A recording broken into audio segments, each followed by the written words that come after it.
পাহাড়ি ঢলে বন্যা কবলিত সুনামগঞ্জে বিস্তীর্ণ এলাকা, এতে দুর্ভোগে পড়েছেন শত শত মানুষ। বন্যা পরিস্থিতি নিয়ে বিস্তারিত জানাতে সুনামগঞ্জ থেকে সরাসরি যুক্ত হচ্ছেন সহকর্মী মেহেদি হাসান।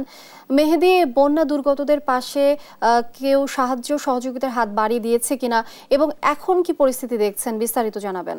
লিনিয়া, আপনাকে জানিয়ে রাখি, গত 3 দিন ধরে কিন্তু সুনামগঞ্জের আবহাওয়া অনেকটা ভালো, কোনো ধরনের বৃষ্টিপাত নেই, যার কারণে আসলে সুনামগঞ্জে কোনো খারাপ পরিস্থিতি তৈরি হয়নি।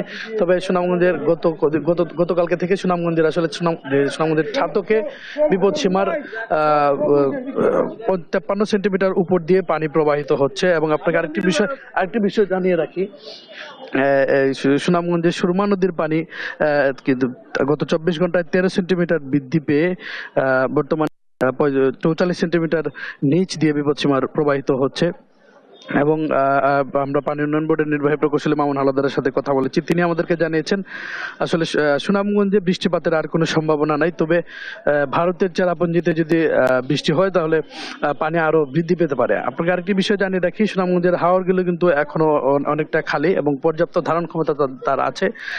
হাওরে যদি পানি প্রবেশ করে যায় এবং আবহাওয়া এরকম ভালো থাকে তাহলে হয়তো তেমন কোনো বন্যার পরিস্থিতি তৈরি হবে না। তবে স্থানীয় লোকজন শঙ্কায় আছেন, যদি এই পাহাড়ি ঢল অব্যাহত থাকে এবং বৃষ্টিপাত আরো হয়, নদীর পানি আরো বৃদ্ধি পেতে পারে।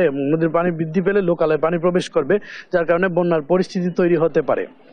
তো এই ছিল আমার কাছে সুনামগঞ্জ থেকে পাহাড়ি ঢলের সর্বশেষ তথ্য। লিনিয়া। মেহেদি, ধন্যবাদ আপনাকে। দর্শক, বন্যার পরিস্থিতির সবশেষ তথ্য জানাচ্ছিলেন আমাদের সহকর্মী মেহেদি।